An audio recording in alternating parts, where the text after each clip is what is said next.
Indianapolis Colts fans. Today the topic is straightforward and to the point, because there are players who come through here, put on the jersey, leave a mark, positive or negative, and then become characters in those forgotten free agents lists that pop up every year around this offseason time. And the truth is that some names known to us are now precisely in that limbo. The main one, Julian Blackmon. Yes, the safety who spent 5 seasons defending the horseshoe. The same Blackmon who had moments of brilliance, important interceptions, but who also carried a mark that haunted him from the first to the last snap in Indianapolis. Injuries. The guy even managed respectable numbers. There were 300 tackles, 10 interceptions, 21 passes defended, but the physical instability and the extremely high number of missed tackles in 2024, 15 in total, one of the worst rates in the NFL, led the management to simply decide not to renew. But it's not just Blackmon who's on this list of luxury leftovers. We also have Taven Bryan, one of the most frustrating DTs to come through this roster in recent years. Signed with the hope of adding depth to the defensive line, the most he delivered were 3 sacks and 42 tackles in 2 seasons. Seriously, there were games where I had to check the lineup to make sure he was actually on the field. And as if that weren't enough, Raekwon Davis completes the trio. This guy, my goodness, a complete disaster. He had 15 tackles in 2024, a pathetic PFF grade of 38.1,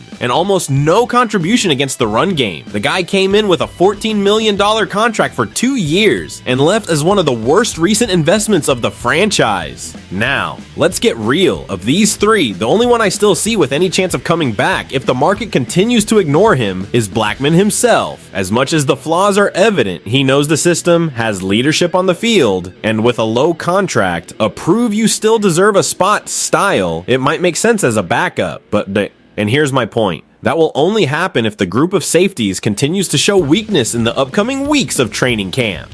Because let's face it, after bringing in Cameron Bynum and strengthening the secondary with new pieces, the priority now is to look ahead. My opinion, the era of these 3 players in Indianapolis is over. Trying to revive this past is taking a step back. Lou Anarumo came in precisely to change the defensive standard of this team, and for that, it's necessary to renew, to bet on guys who deliver physical and technical consistency, and not on names that have already proven not to be the solution. And you, fan, would you give Julian Blackmon another chance, or would you rather turn the page and move forward with fresh blood in the defense? I want to know your opinion. Go ahead, subscribe to the channel and hit the bell, because here the analysis is always with the truth that Colts fans deserve to hear.